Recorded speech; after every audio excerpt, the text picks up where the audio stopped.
வணக்கம். சற்று முன் கிடைக்கப்பெற்ற மிக முக்கியமான செய்தி ஒன்று வெளியாகியுள்ளது.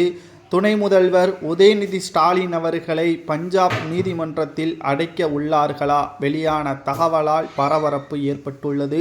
ஒட்டுமொத்த திராவிட முன்னேற்ற கழகத்தின் தொண்டர்களும் நிர்வாகிகளும் மூத்த நிர்வாகிகளும் அதிர்ச்சியடைந்துள்ளார்கள். பல நாள் திருடன் ஒரு நாள் அகப்படுவான் என்பதற்கேற்ப சனாதன வழக்கு ஒட்டுமொத்தத்தையும் திருப்பிவிட்டது என்றே கூறலாம். அதாவது சனாதன வழக்கில் தமிழகம் மட்டுமல்ல பிற மாநிலங்களிலும் 24 வழக்குகள் பதிவு செய்யப்பட்டது. அனைத்து வழக்குகளையும் ஒரே நீதிமன்றத்தில் சென்னை உயர்நீதிமன்றத்தில் விசாரணை நடத்த வேண்டும் என்று உச்சநீதிமன்றத்தில் மனு ஒன்றை தாக்கல் செய்திருந்தார். சாமானிய நபர் தவறாக பேசியிருந்தார். நிச்சயமாக இதை நீதிமன்றம் ஏற்றுக்கொண்டிருக்கும்.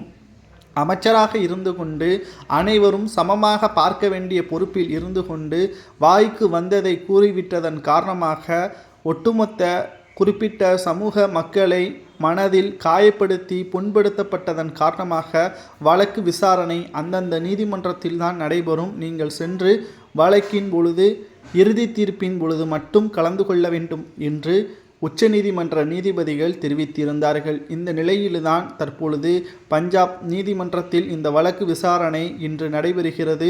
இந்த வழக்கில் இறுதி தீர்ப்பாக பார்க்கப்படுகிறது. இதில் நேரடியாக உதயநிதி ஸ்டாலின் அவர்கள் கலந்து கொள்ள வேண்டும். இல்லை என்றால் பிடிவாரன் மூலமாக பஞ்சாப் காவல்துறையினர்கள் தமிழக காவல்துறையினர் மூலமாக துணை முதல்வர் என்று கூட பார்க்காமல் அவரை கைது செய்வதற்கான வாய்ப்புகளும் ஏற்படும்.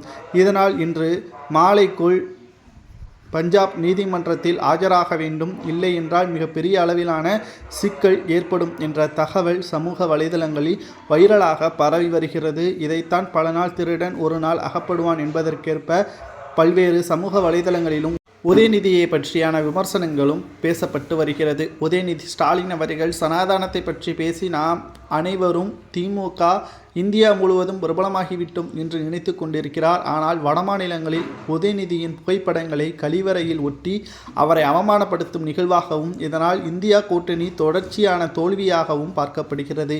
மகாராஷ்டிராவில் எப்படியும் இந்தியா கூட்டணி தான் வெற்றியடையும் என்று பெரிதளவில் எதிர்பார்க்கப்பட்ட நிலையில் பாஜக அங்கு அமோக வெற்றியடைந்துள்ளது. இதனால் ஒட்டுமொத்த இந்தியாவிலும் உதயநிதி ஸ்டாலின் அவர்களால் தான் மொழிபெயர்க்கப்பட்டு அவர் பேசிய சனாதன சர்ச்சை பாஜகவினரால் பரவப்பட்டு மக்கள் மத்தியில் இன்னமும் மிகப்பெரிய ஒரு எழுச்சியாக பார்க்கப்படுகிறது. இதனால் உதயநிதி ஸ்டாலின் அவர்களுக்கு நிச்சயமாக இன்று விசாரணையில் தண்டனை கிடைக்குமா அல்லது மீண்டும் இந்த வழக்கு ஒத்திவைக்கப்படுமா என்பதை பொறுத்திருந்து பார்க்கலாம்.